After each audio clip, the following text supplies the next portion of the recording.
फौजी, एक कर्नल कुरैशी और एक विंग कमांडर न्योमिका, इन दोनों बहादुर योद्धाओं ने मिलिट्री ऑपरेशंस की जानकारी दी, पूरे देश को दी।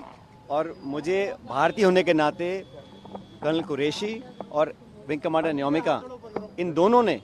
जिस कुशलतापूर्वक तरीके से मिलिट्री एक्शंस की जानकारी पूरे देश को दी, उस पर हम सबको बहुत फक्र है। और मैं समझता हूं कि जिस प्रकार मध्य प्रदेश के एक मंत्री ने अपशब्द का इस्तेमाल किया कर्नल कुरैशी के लिए विशेष रूप से, उस पर मुझे लगता है कि उनको सरकार में रहने का कोई अधिकार नहीं है। और भाजपा का जो शीर्ष नेतृत्व है,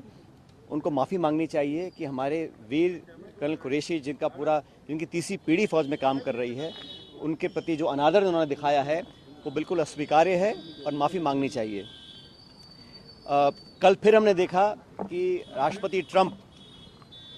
सऊदी अरब की यात्रा पे गए और वहाँ पे एक बार और उन्होंने बड़े स्पष्ट रूप से कहा कि भारत और पाकिस्तान के बीच जो युद्ध विराम कराया गया वो उनके द्वारा कराया गया, और जो शर्त रखी थी उसमें व्यापार की मात्रा बढ़ाने के लिए उन्होंने प्रस्ताव रखा, जिस पर भारत और पाकिस्तान दोनों सहमत हो गए।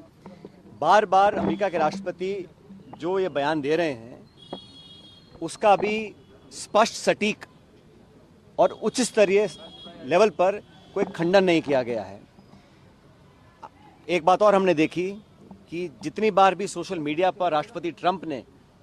अपना पक्ष रखा है इस पूरे मुद्दे को लेकर, उन्होंने एक बार भी आतंकवादी शब्द का इस्तेमाल नहीं किया, उन्होंने टेररिज्म का इस्तेमाल नहीं किया,